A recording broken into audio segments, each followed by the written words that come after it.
This week on To the Contrary. Hillary Clinton chooses a running mate on her way to the Democratic convention. Donald Trump wraps up the Republican unconventional convention, one with more flubs than any in recent memory. And Ailes is out at Fox News following sexual harassment charges. Does this signal greater power for women in national media?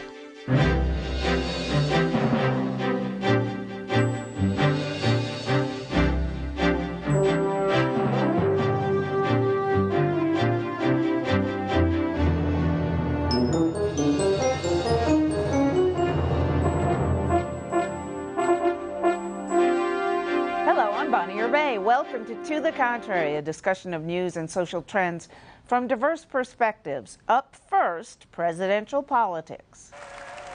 Democrats head to Philadelphia to rally around their presumptive nominee, Hillary Clinton, and her running mate. Will Democrats unite or be divided by Bernie Sanders and his left-wing followers? Meanwhile, Republican presidential nominee Donald Trump takes his campaign from Cleveland to the nation.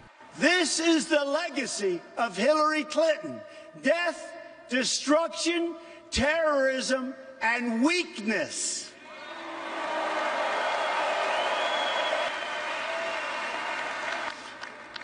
But Hillary Clinton's legacy does not have to be America's legacy.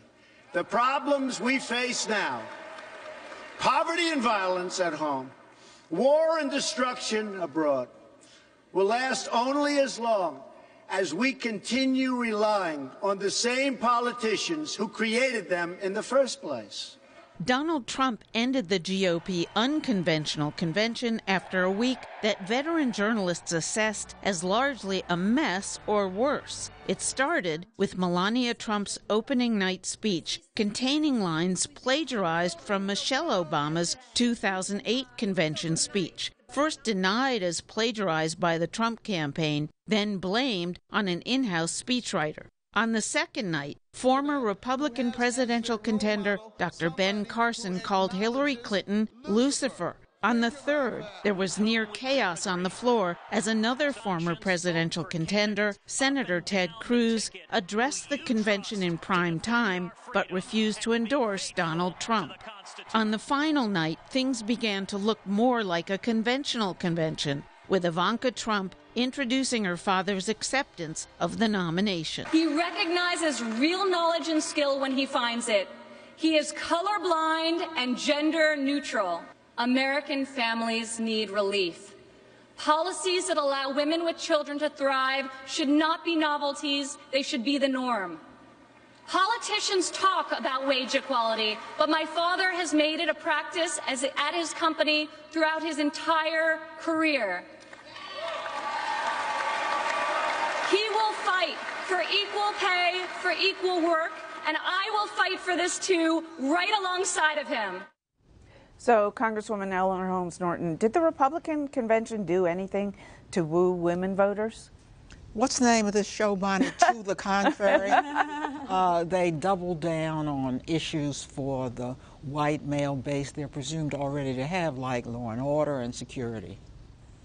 Well, we politicos hang on to every minute and every major milestone in the convention, but we have to remember that the general public walks away with a feeling, and I think the feeling was that this man is perhaps capable of being more presidential, coming up with some solutions that don't include a wall, and most important, unifying the party. Well, I think he's not doing a good enough job reaching out to women. I do think his daughters and his wife, Melania, will help to soften his image among some women. But really what we're talking about is him bringing on board Republican women who were just slightly skeptical to vote for him anyway. Yeah, I mean, I think Ivanka sort of was a step in the right direction, but I fear it was far too little, far too late at this point. Do you think anybody votes for a president's daughter because of what I mean, it's one thing, maybe wives, maybe VPs, but a daughter? Well, look, I think that most voters don't actually vote on policy. I don't think that they're thinking about someone's energy policy or their health care policy. They're thinking about this person, and they're looking for cues that tell them they're kind of like me or something I can relate to. We have to remember that politics is personal. And I think in this case, people are going to look and say, wow, she seems like a nice person. She seems like a lovely person. I have a daughter or I have a son, and it reminds them of themselves. That's where this may be helpful to him. There was a fascinating article in the New York Times about how he is fine with promoting his daughter's career, but he married a stay-at-home mom. He's talked about her career. He has said, you know, she's a successful businesswoman, blah, blah, blah. But he seems more comfortable with working woman in his daughter than in his wife, which is a very retro attitude. Do you agree or disagree? I mean, one of the more interesting things that we do know is that, you know, our last 3 presidents have all had daughters. And there is some research that suggests that those CEOs who have daughters, in fact, actually treat women better in the workplace. Now, whether or not that applies to Donald Trump, I think is a huge leap in logic, and we don't really have enough of the facts because we have her side of the story, Ivanka Trump's, and then we have much of the reporting that has been out there and shown to necessarily go against all that they say about him. Rina, Ivanka talked about him helping working mothers with daycare. Is there anything in his platform that talks about helping working mothers with daycare? And who are you supposed to believe, her or him? Yeah, it was confusing because these mentions of child care and equal pay, these are things that never came out in Donald Trump's primary trail experiences. And if you go to his website, you can never find any information on that kind of thing. It's more interesting that she talks about him being gender neutral in his hiring practices. I think that was what was most intriguing to me because I would love to be a journalist and follow up with the question, Ivanka, what about these misogynist, deeply insulting comments he's made over the course of the primary trail about Megyn Kelly and menstruation and his opponent, of course, Hillary Clinton? Why are they so gender-based, these comments and these insults? So forget the policy for a moment. Those are progressive policies that I don't know what she was trying to do. Those are Democratic policies. Sure. Right. Well, she sounded like a Democrat. And let me tell you something about Ivanka who I happen to know. This hotel that's being built is my bill. The so-called Trump Hotel. The old post office pavilion. She is in charge, and she is really in charge. Let me tell you what I think about Ivanka. I think she insisted upon thinking what she thinks. Yes. I believe this is what she thinks. I agree. And I give him credit for allowing the one dose, little though it was, of important progressive woman's issue to come out of his daughter's mouth, trying not to censor her.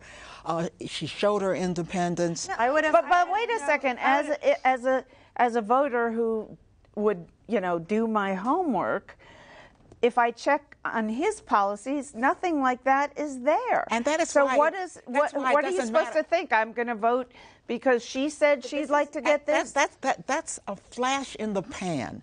It will be forgotten. Right. But it was her speaking out as she felt. If it had been echoed in even small ways throughout this convention, it would have done him much more good. And I think this is where the campaign sometimes shows that it's a novice in this on the stage. Had they really wanted to delve into the issue of child care, they maybe would have looked to IWF's recent report where we talk all about ways that we can reform child care in a way that would actually give parents more control over their dollars so they can maybe choose to have a parent stay home or have a grandparent or a friend watch, and it wouldn't be necessarily daycare subsidies. So there's a lot that we can do in this area that I think people would be interested to hear about. The question is now, will Donald Trump talk about it, or will he leave it on the convention? Now, Lara, what about reaching out to minorities? There were 18 African Americans on the floor as delegates out of 2,472 delegates. Is that going to pull African Americans into the Republican fold, or Hispanics, or God forbid, Muslims? Well, I mean, I think what was actually very sad in so many ways about this convention is that the Republican Party has grown more diverse in terms of some of its elected officials over the last, 4 to 6 years. I mean, whether it's, Governor Nikki Haley or whether it's Senator Tim Scott, there is essentially more diversity within the Republican Party, and they weren't able to showcase it, partly because those elected officials reject Donald Trump as their nominee. So in fact, what is more fascinating to me is he continues to perpetuate sort of the worst stereotypes about the Republican Party rather than the new image that the Republican Party is trying to become. Another thing that's happening, Governor Susana Martinez, who I was deeply disappointed in this past week, stood and called for Trump, and she's showing support after they had a very public spat. And so to me, what's happening is something very, I think, against all odds. People are falling in line. Latinos are falling in line. African Americans are, Asian Americans. And for what reason? God only knows. Wait a minute. There are polls, Party. for example. I've never seen a poll of African Americans that showed zero. Within the party. Within the party, at least, I'm saying. I'm not saying national. Well, they're not in the all. party in the first place. The few that are and that's interesting because he hasn't directly attacked African Americans, and yet African Americans are more down on him than Latinos are. But Lara made a good point, which is the party is actually more diverse than it was in the 1980s when, I forget his name, the guy who died of the Reagan consultant who died of a tumor, a cancerous brain tumor. Lee Atwater. Lee Atwater, thank you. When he came up with the phrase, the big tent, that was when the party really started to reverse from the Southern strategy where they really only wanted white voters to realize, hey, this country is browning and we better start relating to people of color. And they've made progress in those 30 years. And look at the autopsy. Yeah. But then comes Donald Trump and erases all of that and makes it so that the minority elected officials you spoke of didn't feel they could even come to their convention.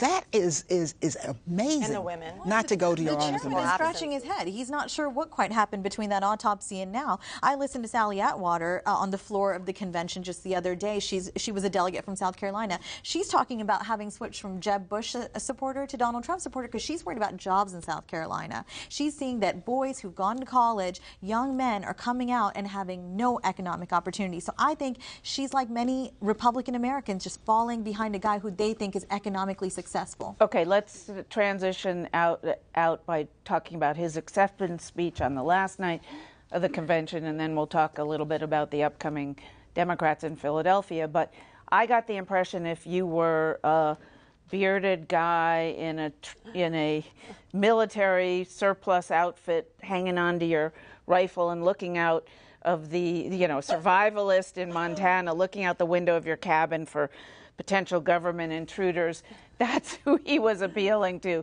It was, as so many people said, a very dark vision, midnight in America, as opposed to Ronald Reagan's morning in America. Yeah. Is that the kind of thing that's going to appeal to women voters? Well, I don't think so. And I also think that it was sort of shocking in a way. I mean, I sat there and watched and thought, where's the hope in the American people and the confidence and the optimism about what the future holds? Usually when conservatives, and I am very much part of the conservative movement, talk, we think about, hey, if we can just rein government in and get it out of the way, people will flourish. They will choose lives that suit their needs and their wants and their desires, and that's a wonderful thing. We didn't hear that this week, and I worry that is not going to resonate with women. They are looking for security. In a lot of research we've done, women want security, but that doesn't mean that they want nativism.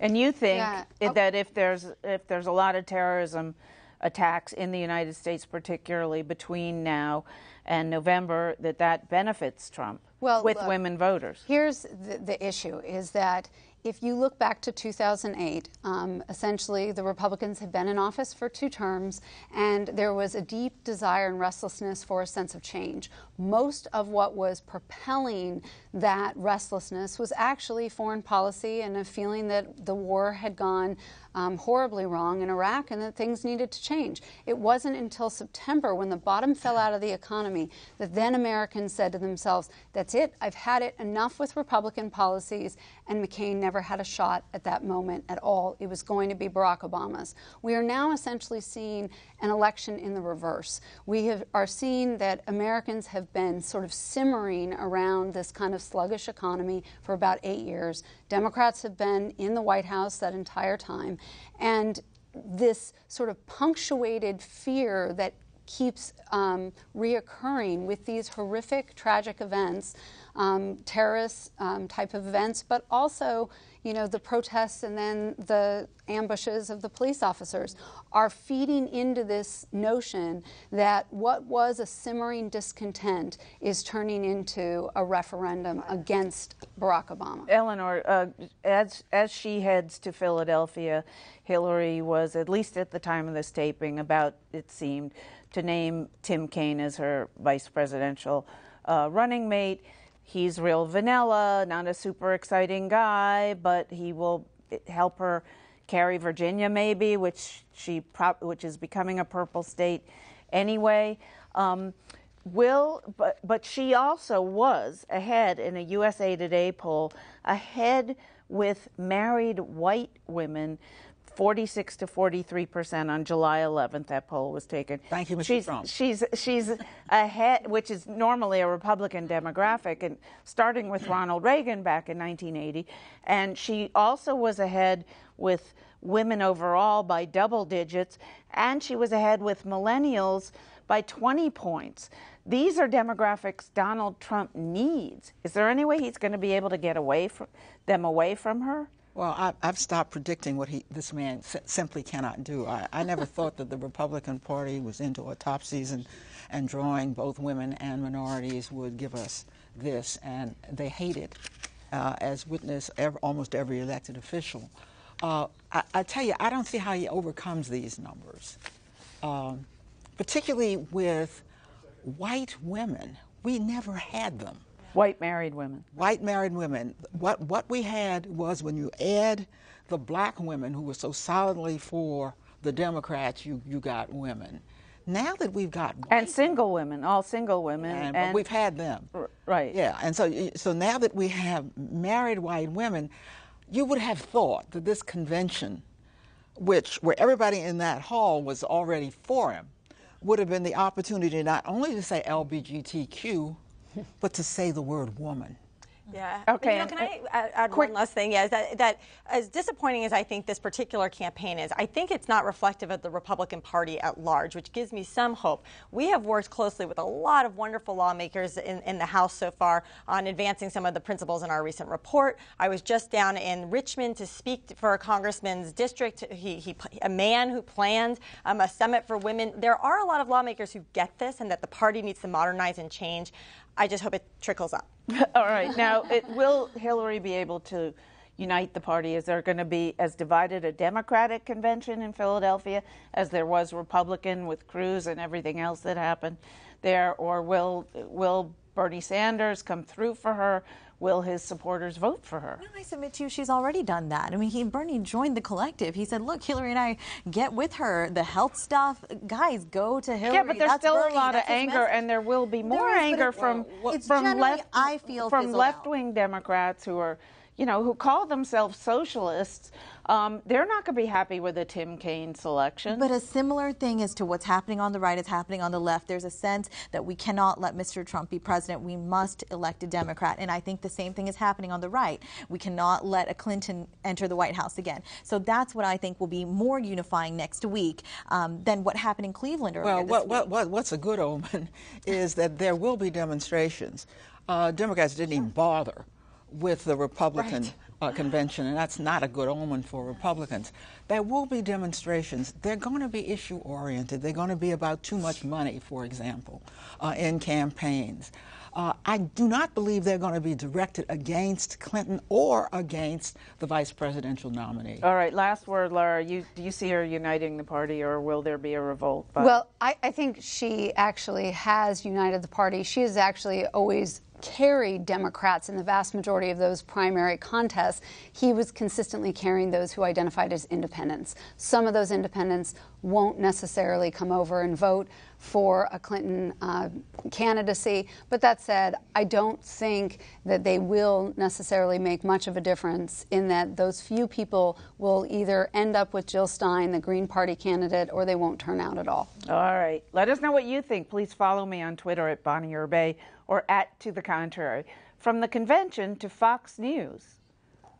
Roger Ailes, a powerhouse producer in the world of conservative media, has stepped down from the helm of Fox News amid sexual harassment allegations. Former Fox host Gretchen Carlson filed a lawsuit against Ailes saying he propositioned and sexually harassed her. Then, New York Magazine reported anchor Megyn Kelly also claimed she was harassed by Ailes. Kelly is considered the future of the network, as its other big star, Bill O'Reilly, is considering retirement. Ailes denies he sexually harassed either woman. He received support from many female Fox employees, but Kelly was a notable absence. That, as Rupert Murdoch's sons move the network and his company into a new era. All right, Sabrina, so what do you think about all this? Was he really fired, first of all? I mean, I must say the overall reaction was, this is great, from women's community. This is great. The women won. She called him out. He lost. But he's on a, $60 to $80 million contract between now and 2018. He's consulting to Rupert Murdoch, who is taking his place, meaning Ailes will call Rupert and tell him what to say to the people in New York about how to run the network, as opposed to Ailes doing it himself. Yeah, it's certainly, doesn't. I don't think it's going to please a lot of the feminists out there. But look, from where I'm sitting, do you think he was really fired, or is this just a bunch of hocus pocus? We need to probably deal with the situation, but this is not.